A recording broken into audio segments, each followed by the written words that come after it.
Se acessibilidade fosse apenas colocar uma rampa, por que a NBR 9050 teria mais de 150 páginas?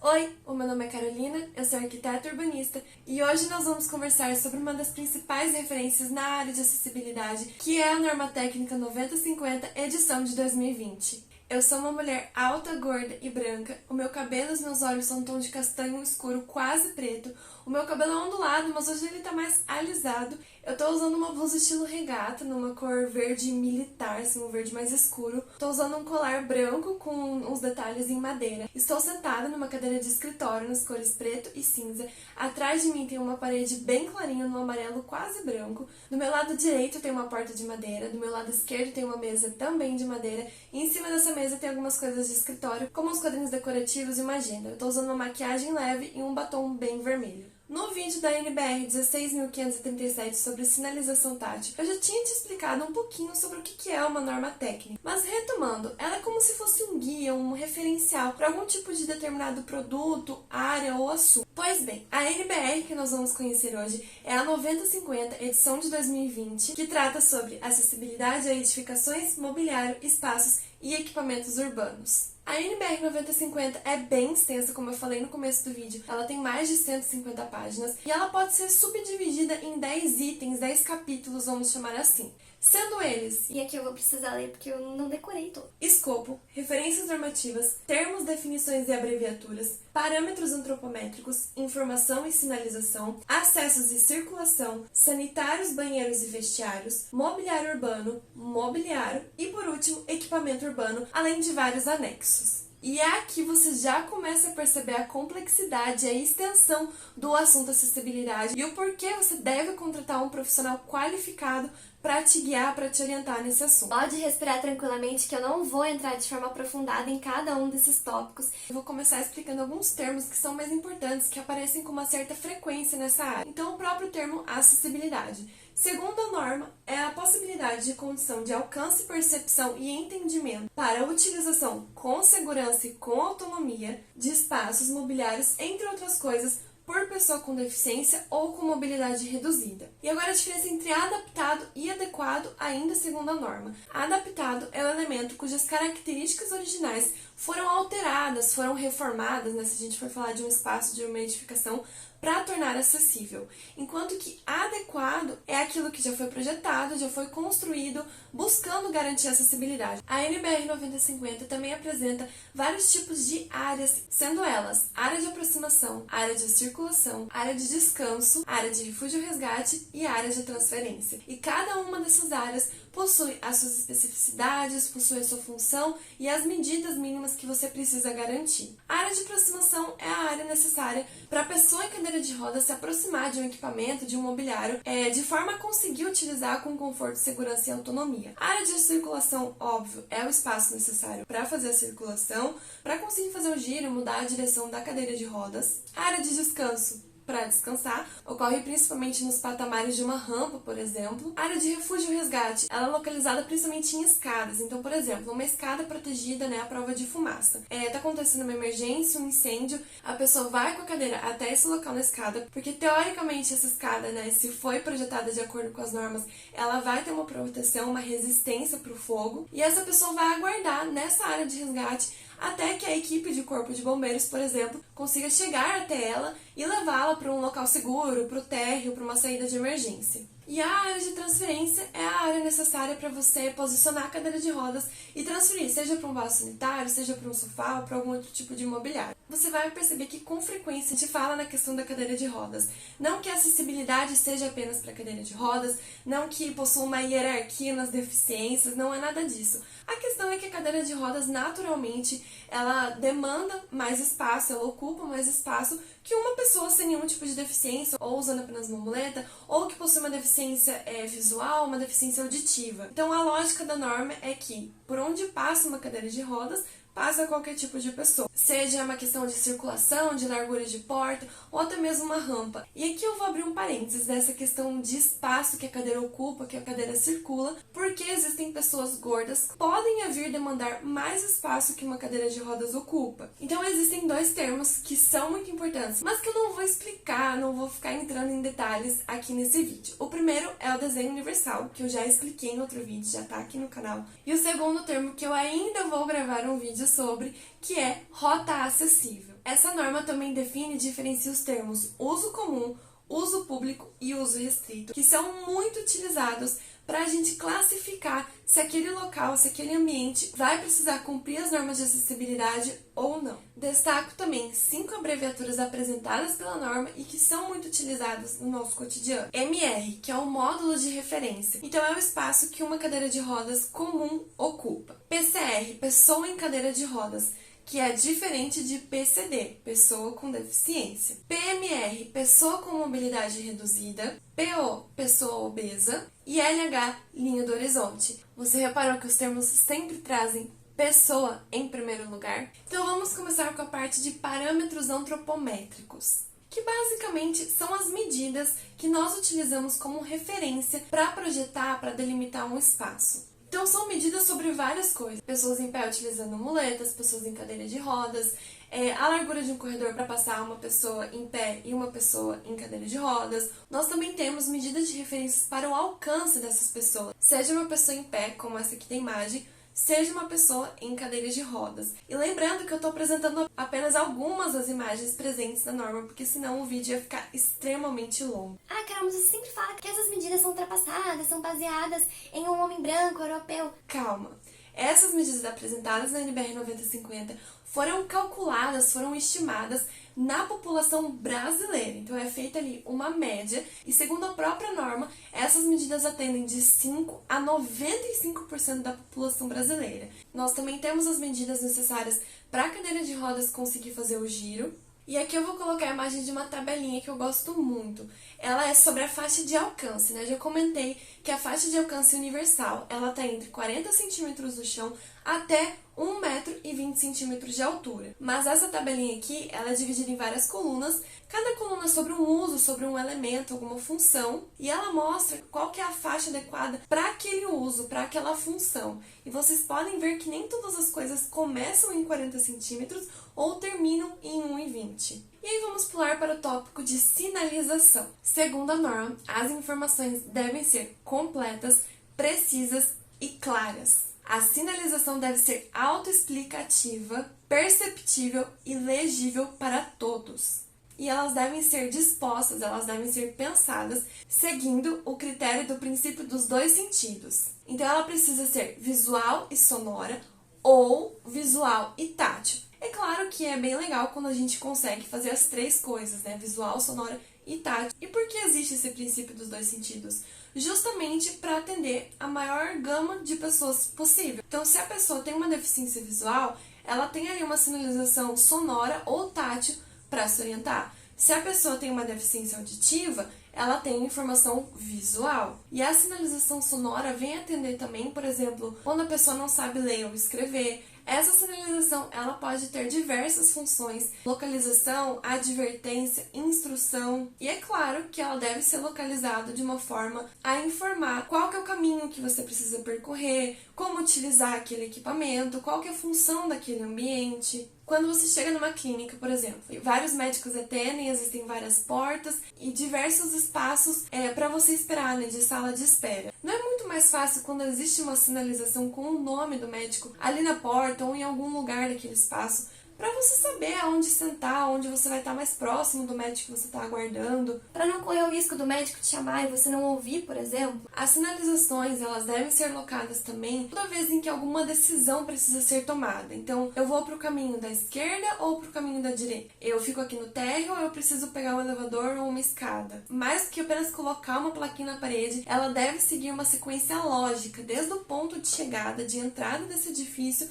até o destino final. E elas devem ser repetidas todas as vezes em que houver a possibilidade de mudança de direção. Então aqui temos mais uma tabelinha da norma com relação a que tipo de sinalização você deve utilizar de acordo com a função. A norma nos apresenta também o símbolo internacional de acesso e eu acredito que é por conta dele que existe esse estereótipo, esse preconceito de que a acessibilidade é só para pessoas em cadeira de rodas. E não, você não pode estilizar esse símbolo, alterar, fazer qualquer tipo de modificação do jeito que você bem entender. Esse símbolo deve ser utilizado de acordo com a norma nas ocasiões em que você precisa sinalizar algum tipo de acesso de vaga de estacionamento. Além desse símbolo, existem também outros símbolos que utilizamos muito no nosso cotidiano, como por exemplo o símbolo de deficiência visual, símbolo de deficiência auditiva, pessoa idosa, pessoa obesa, mulher grávida. E aqui eu vou deixar um alerta. Eu sei que é muito legal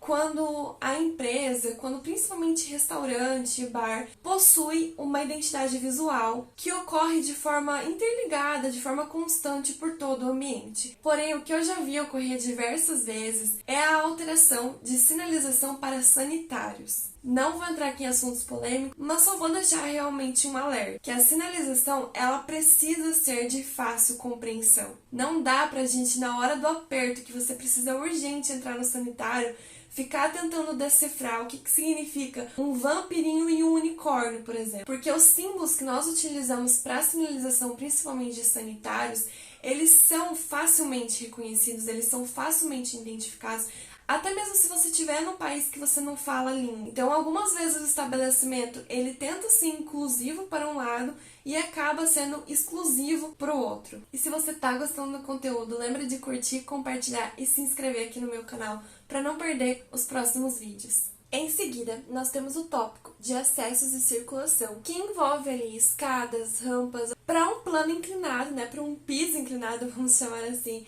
ser considerado uma rampa, ele precisa ter uma inclinação igual ou maior que 5%. E sendo considerado rampa, ele precisa atender a todos aqueles requisitos de ter corrimão com 2 alturas, de ter piso tátil no começo e no fim dessa rampa. Já a escada, para ela ser considerada segura, para ela ser considerada de acordo com as normas, ela precisa atender a um cálculo que a gente aprende ainda na faculdade e que relaciona as questões da altura do degrau, que a gente chama de espelho, e o espaço que você tem para pisar nesse degrau, que a gente chama de piso. Esses dois itens têm ali algumas medidas mínimas e máximas para ser considerada uma escada confortável, uma escada segura. Então, sabe aquela escada que quase todas as vezes que você passa por ela, você tropeça, você pisa em falso? Muito provavelmente ela não está atendendo a esse cálculo. Tanto em rampa quanto em escadas, nós precisamos ter o corrimão em 2 alturas, e a altura inferior a gente vê muito criança utilizando. Esse corrimão deve ser contínuo, ele deve ser uma coisa só, desde o começo até o final, seja da escada ou da rampa.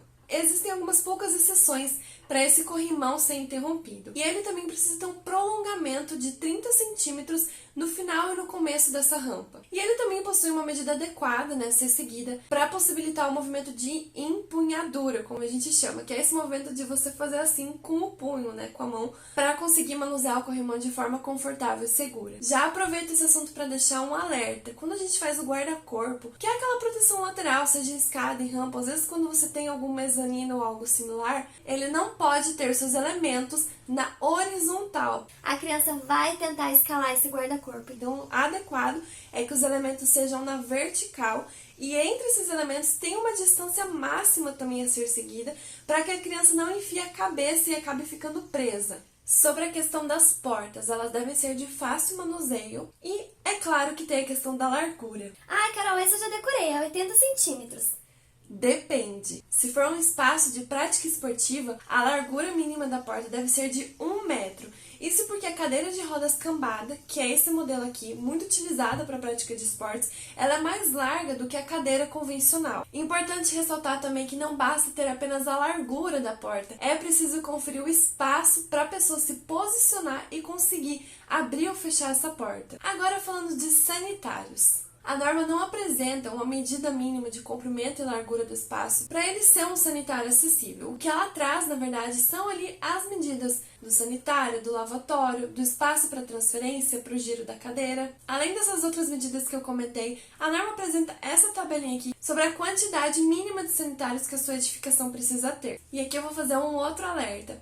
O sanitário para pessoa com deficiência precisa ser do lado de fora dos sanitários que são separados por gênero, porque pode ser que a pessoa com deficiência precise do auxílio de outra pessoa para utilizar esse sanitário, e essa outra pessoa pode vir a ser do sexo oposto. Em edificações existentes, esse sanitário pode ser unissex. E quando você já garantiu esse número mínimo de sanitários para pessoas com deficiência, você pode colocar sanitários a mais dentro desses banheiros separados por sexo. A norma recomenda ainda que em cada conjunto de bacias sanitárias exista uma bacia sanitária infantil. Um item que não é tão comum de encontrar em banheiros para pessoas com deficiência, mas que é exigido pela norma, é o alarme. A sua instalação é recomendada ali próximo ao vaso sanitário, para caso a pessoa tenha alguma queda, sofra algum tipo de acidente na hora de fazer a transferência, ela pode acionar esse alarme. Esse alarme é composto por duas partes, então uma vai dentro do banheiro, onde a pessoa vai acionar se precisar, e a outra parte fica ou na parte externa desse mesmo banheiro, ou em alguma central de controle de segurança. Depende um pouco do caso e da edificação. Você já viu aquele sanitário PCD que possui espelho inclinado? Pois é, aquilo não é correto e não é o indicado pela norma. Apesar do objetivo dele ser muito legal, ele possui uma instalação um pouco complicada. Precisa ter uma mão de obra muito capacitada, especializada, para fazer essa instalação de forma segura. Então hoje o indicado pela norma é realmente o espelho plano, comum, e aí além do espelho instalado geralmente ali em cima do lavatório, da cuba, você colocar um espelho de corpo inteiro. Pelo amor de Deus, bacia sanitária com abertura frontal, não! Não, ela não é permitida, ela não é segura, ela não é correta para sanitários para pessoas com deficiência. A função daquele tipo de bacia é para casos muito específicos, principalmente de uso hospitalar, quando o usuário não consegue se limpar sozinha. E aí aquela abertura frontal facilita que o cuidador, que o enfermeiro, que outra pessoa consiga auxiliar. Mas no sanitário PCD, essa bacia não é indicada, ela não é nem permitida, porque pode provocar acidentes.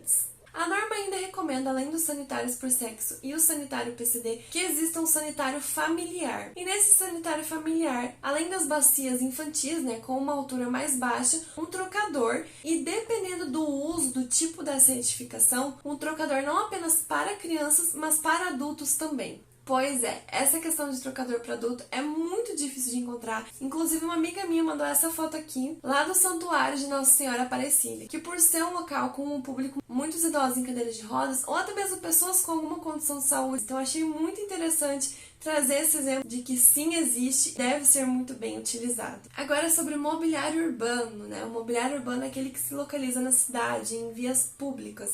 Então, por exemplo, lixeiras, bancos, semáforo. A norma indica que o tempo de travessia para pedestres, a depender da largura da via, deve estar adequado à marcha de pessoas com mobilidade reduzida, que é de aproximadamente 0,4 metros por segundo. Os semáforos ainda precisam estar equipados com equipamentos sonoros e visuais, e essa questão do sonoro é ainda mais rara de encontrar. Dentro da categoria de mobiliário urbano entram também os bebedouros, que precisam existir em duas alturas diferentes, uma a 90 centímetros do chão e a outra entre 1 metro e 1,10 m. Sobre vegetação, sim, a norma traz itens até mesmo com relação à vegetação e paisagismo. Nas áreas adjacentes, próximas à circulação de pedestres e rotas acessíveis, não é indicada a utilização de espécies que possuam espinhos ou alguma outra característica que possa causar ferimentos, tóxicas de alguma forma, ou que as suas raízes prejudiquem o pavimento. A norma ainda explica e apresenta requisitos para diversos outros tipos de mobiliário. Em seguida, nós chegamos no tópico de equipamentos urbanos. urbanos. Então aqui eu destaco a necessidade de espaços para cadeiras de rodas e assentos para pessoas obesas em locais como cinemas, teatro. Lembre-se que pessoas com deficiência, pessoas em cadeiras de rodas, podem frequentar esse espaço acompanhadas por pessoas que não necessariamente também utilizam cadeiras de rodas. Então prevê ali ao lado desses espaços um banco para um ou mais acompanhantes. E eu destaco aqui o item piscinas. Outra coisa que é muito difícil de encontrar atendendo aos requisitos da norma de acessibilidade. E sim, todas as piscinas de uso comum e coletivo, ou seja, piscina de clube, piscina de espaço de eventos, piscina do condomínio residencial, seja ele de prédio, de casas, precisa atender às normas de acessibilidade. Então aqui nós temos uma tabelinha, quais itens de acessibilidade, acesso a essa piscina são exigidos em cada caso. Destaco também esse item aqui, praias. A gente acha que praia é terra de ninguém, né? Mas não, a praia também precisa ser acessível. Um dos anexos mais interessantes dessa norma é a questão da existência de um referencial para fazer banheiro para ostomizados, que é uma coisa bem difícil de ser encontrada e bem pouco falada, mesmo na nossa área. Espero que vocês tenham entendido, vocês tenham aprendido e principalmente que tenham internalizado de vez que a acessibilidade não é só colocar uma rampa. O meu objetivo com esse vídeo não era explicar o que é acessibilidade e para quem que ela serve, mas sim mostrar na prática o que uma das principais referências que a gente tem nessa área traz sobre como aplicar, sobre como praticar essa acessibilidade. Ufa! Acho que eu consegui dar uma pincelada nos pontos principais da norma NBR 9050, edição de 2020. Obrigada por ter me assistido até aqui, te vejo no próximo vídeo e tchau!